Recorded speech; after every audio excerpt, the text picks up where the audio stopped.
Hi, my name is Jeff Heynen. I'm the Vice President of Broadband Infrastructure Research here at Dell'Oro Group. Today, I want to discuss some trends and platform developments in data center automation that we're following. Because many of these platforms bridge the worlds of telecommunication service providers and large enterprise data centers, we figured taking a look at them from the service provider perspective might be informative. The type of platforms I'm talking about here provide a common window into the application delivery network as well as the underlying network infrastructure. So the goal of these platforms is to provide obviously the more efficient use of network resources, reduction in the time required to make manual configuration changes to the network, a reduction in the programming load for IT departments, and obviously to make sure that there's adherence to SLA guarantees that have been provided to key end customers as well as application provider partners. So obviously data centers have seen phenomenal growth over the last decade.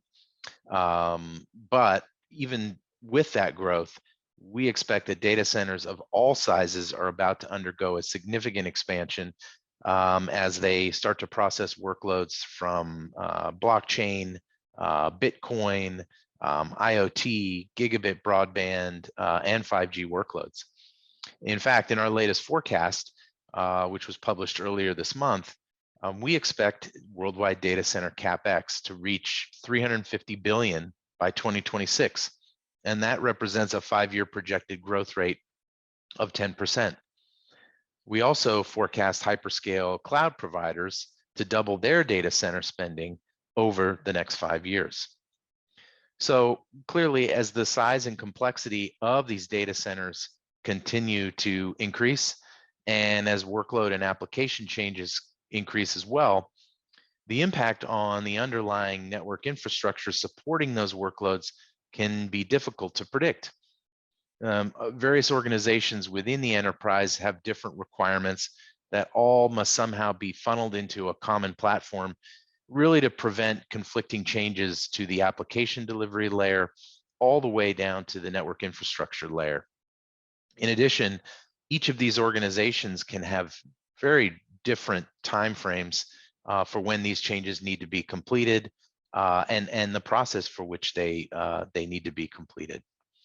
So ultimately, as large enterprises deal with these increasing workloads across multiple network environments, these platforms, they need to provide a couple of really key functions, including supporting a unified data model, as well as unified data lakes across multiple cloud environments, as well as multi-vendor ecosystems. In addition, these platforms have to provide some level of service orchestration across multiple complex service flows. So what's interesting here is that these requirements map almost exactly to a T what telecom service providers have been trying to add to their networks through SDN or software-defined networking.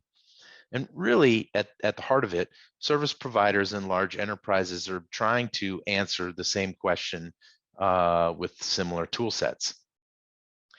So finally, what else is interesting about these platforms is, although they're intended to serve as a common interface across multiple business units and network layers, as well as networks in general, it's important that the implementation and design of these platforms is modular. So that gives a large enterprise or data center provider flexibility in how they want to migrate to a more automated model.